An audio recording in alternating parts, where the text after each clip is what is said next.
Please join me in welcoming Dr. John Warner.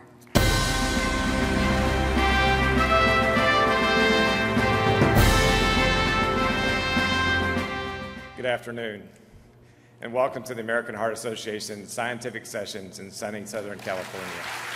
After my son was born and we were introducing him to his extended family, I realized something very disturbing. There were no old men on either side of my family, none. All the branches of our family tree cut short by cardiovascular disease.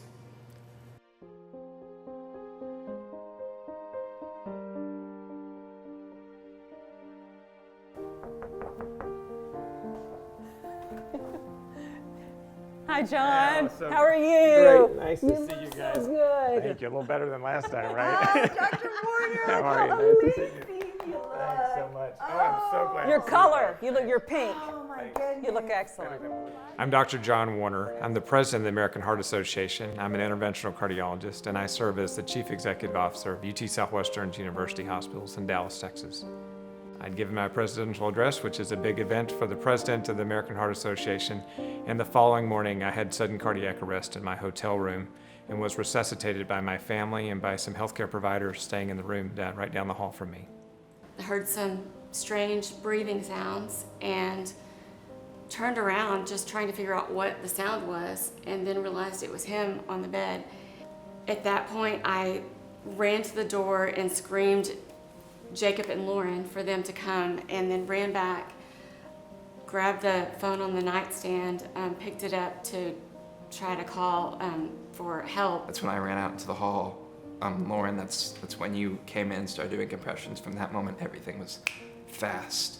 That's when the adrenaline probably started. I took a second and I was like, I need to do something. He can't just be left alone like this. So I kind of leaned over the side of the bed and just did some 20 seconds or so of some compressions on his chest. We ran out, and I think I was about to start banging on doors, but Jacob had the presence of mind to just start running down the hall and screaming, "Doctor, we need a doctor." I think you actually said I need a cardiologist. I did say we needed. That was overly specific, but yes. That's when I wake up, yes. But then a That's door when the door opened opened. quickly, Yes. and it was Tia. My name is Tia Raymond, and I'm a pediatric cardiac intensive care physician. So on that Monday morning, we were awoken by the sounds of screams in the hallway that somebody needed a physician. And so myself and Janie, who is a nurse that I work with at the hospital, woke up and went down the hall where we found Dr. John Warner, who was in full cardiac arrest, and we performed CPR and applied a AED and shocked him out of a pulseless rhythm with the machine twice, and we were able to resuscitate him and get a pulse back and get him safely transported to the hospital.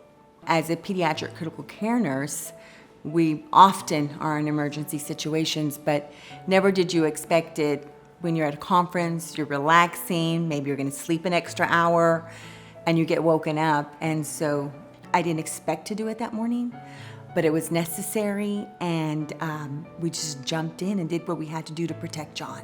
What I realized and what I feel about the whole episode is that an emergency is an incredible opportunity.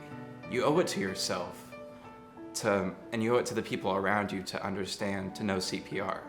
You owe it to yourself to kind of think, okay, in general, what would I do if there was some kind of cardiac episode that happened?